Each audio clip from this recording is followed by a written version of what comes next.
Hello, and welcome back to the Pies Charity Channel, Gurong Vlogger ng Kuwait. My name is Kylie. And I am May. I am Kalens. And we are Group 5, here to elaborate with you about the influence of gender as it has evolved over the years and has become a vital part in understanding the dimensions of communication.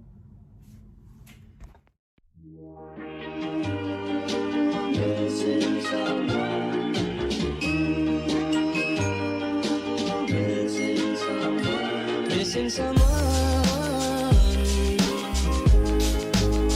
with all your heart. Missing someone.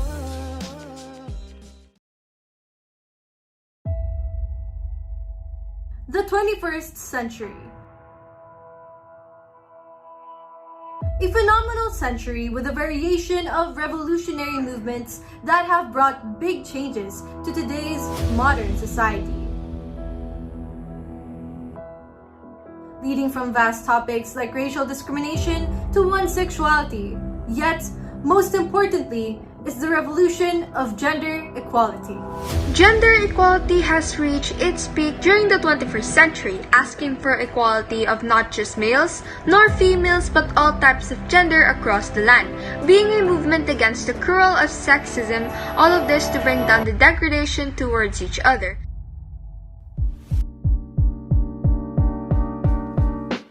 Over the decades, humanity has become accustomed to using different kinds of words and phrases to call a different gender.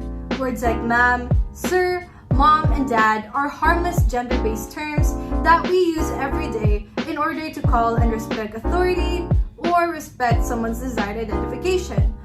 Although, decades ago, there were other words, expectations in terms of the non-verbal gestures and signs, and ideologies placed on society that have oppressed many people, especially during the colonial period, wherein the colonies would expect the men to do all the hard work while the women to stay at camp and look after the children during the 1600s.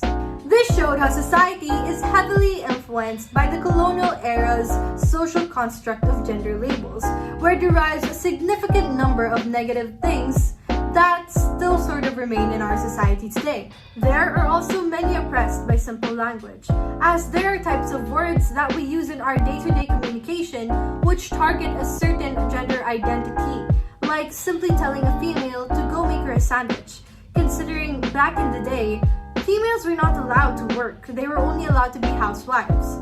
Or tell a boy that boys don't cry, devaluing their feelings and emotions as a human person. So, deriving from the previous information given, these things are pretty negative, and it is very important to learn how to be gender neutral in your communication. However, in this discussion, that is not the case for now, as we will be talking about how the world has become accustomed to living with gender applied to communication as an influence on your tradition rather than an action to discriminate. So it is still important for us to consider it when improving our communication skills efficiently, especially in the fields of professionalism, without the thought of sexism, of course.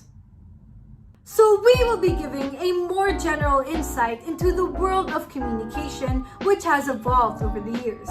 The influence of gender on communication still has a sense of respect in the many fields of such, making it widely important, especially when communicating with someone you don't know, someone older than you, or someone who has more authority over you.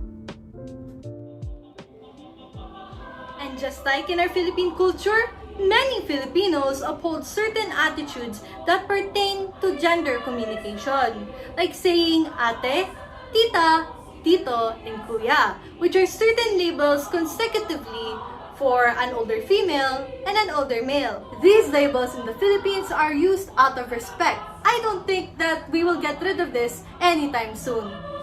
Akala ko pinapakain mo yung mga karabaw. Pinapakain nga!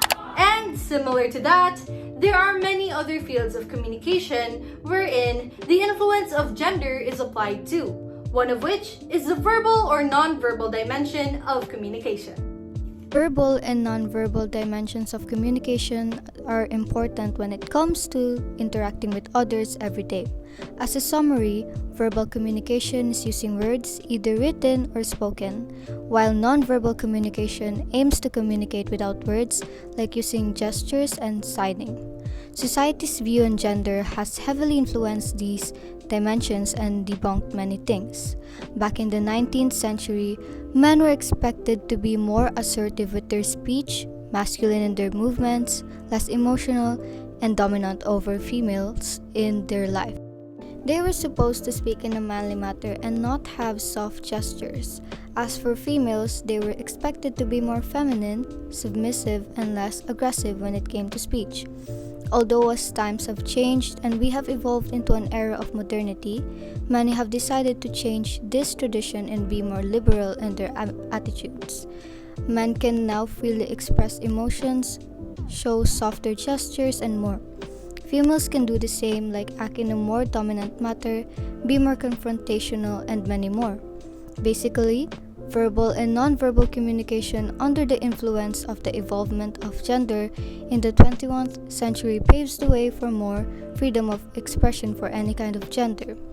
Gender has really influenced verbal and nonverbal communication based on the era, don't you think, Kalens?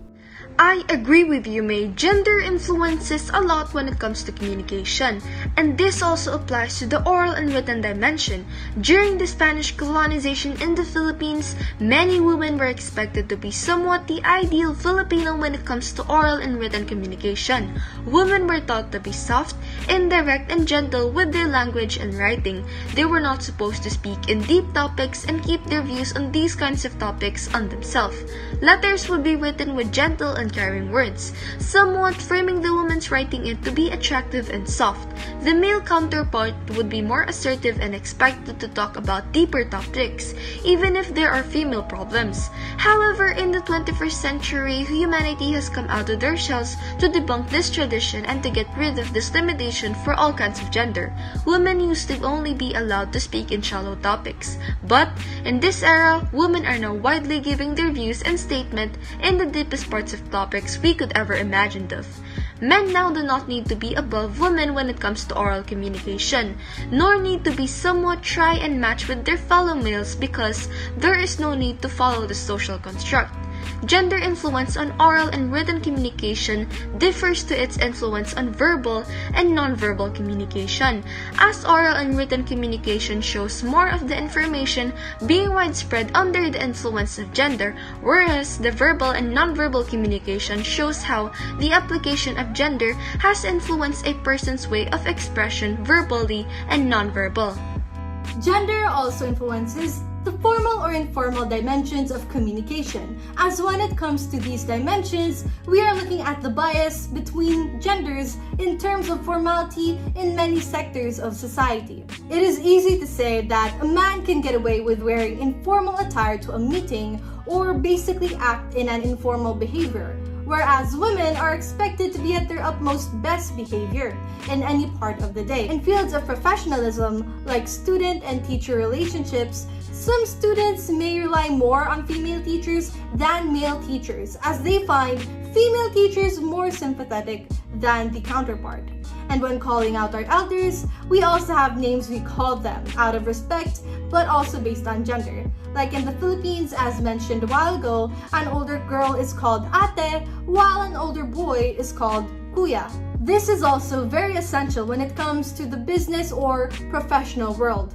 Like when it comes to business, despite knowing your boss for many years, you will still need to call them formally with their last name out of respect unless they ask you not to.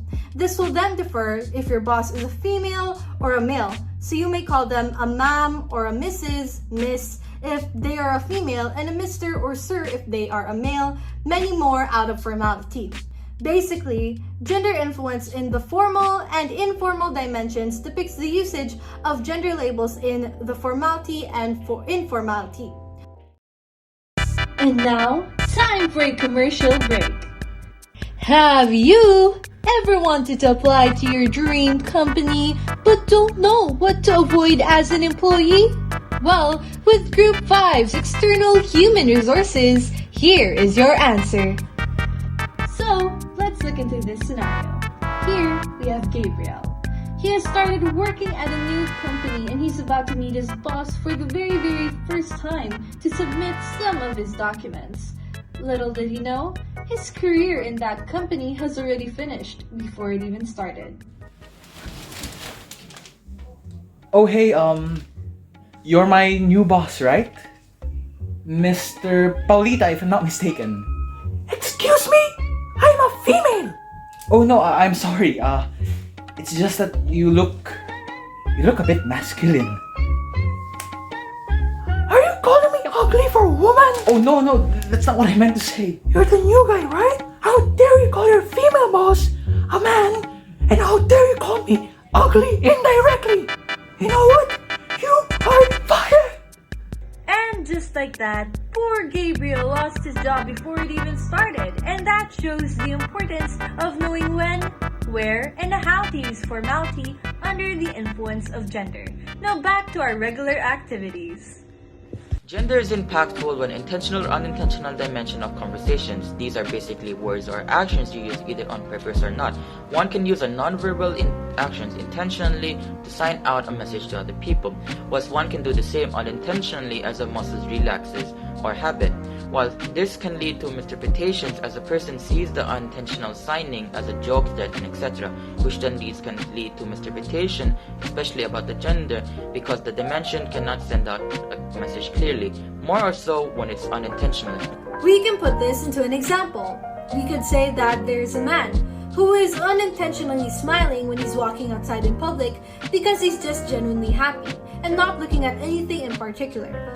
Although, another man with his girlfriend may think he's smiling at his girlfriend as they pass by and make eye contact, earning the smiling man a little feud. Well, this is because gender influences this, as a man's pride is hurt when he misinterprets that another man is laying eyes on his significant other when he is just genuinely happy. Misinterpretation goes very wild if you do not understand the influence of gender as it applies to the dimensions of communication.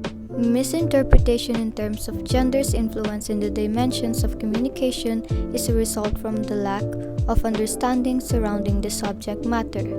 One may accidentally label someone with the wrong pronoun or unintentionally insult the gestures of another, as they are not aware of what they must stop doing in order to avoid misinterpretation. It is valuable to learn how to avoid misinterpretation in terms of gender's influence on communication to avoid misunderstandings with the people around you. There are many things that leads to misunderstanding one's gesture or message, especially when a gender is involved. One may accidentally call their male boss a ma'am, or one may intentionally throw up hand gesture to sign at his friend, but unintentionally grab the attention of the passerby who may think that he is signing something inappropriate to female strangers.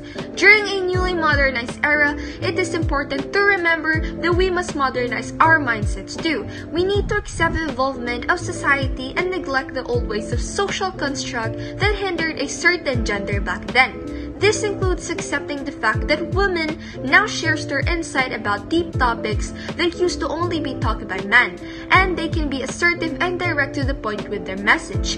They do not need to have a soft attitude nor become submissive when men are around, as this is one of the outdated social constructs that have ruined the female counterpart of the society. And just like a woman, opening our mindset to a modern era also means accepting the fact that men does not need to be the most dominant and assertive in the conversation. There is no need for them to harden their attitude and gestures if they do not want to. Men should be able to express their emotions and to open up if they desire without being prejudiced by society, because they're human as well. They shouldn't be forced to man up and act like a socially constructed ideal man, since there is no true ideal man because it was created by developed view of society. So telling a man to act assertive, dominant, to hide his emotions, and to not cry is ridiculous. Basically, communications of the new century modernized the gender roles and encouraged us to neglect the old ideas of the previous era that oppressed men to act a certain way and to man up, and where women were shut down and oppressed to act elegant and an ideal woman, and where we use gender influences our daily lives. So basically, the influence of gender and perceived gender roles by evolving society on communication has changed over the years, as the views of many individuals have changed as well on gender roles. As mentioned, women are now standing up for themselves, being more confrontational and aggressive when it comes to stating their views, unlike how they were belittled for doing that back in the day, while men are starting to be able to express and open up, unlike how they were judged for expressing their true emotions back in the 19th century. With that, this creates a new revolutionary improvement in the world of communication, and it will continue to change as society continues to break down these toxic social constructs and make way for more equality. And this is Group 5, contributing to the PIE's charity channel, Gurong Vlogger ng Kuwait. Make sure to like, comment, and subscribe. Thank you for watching!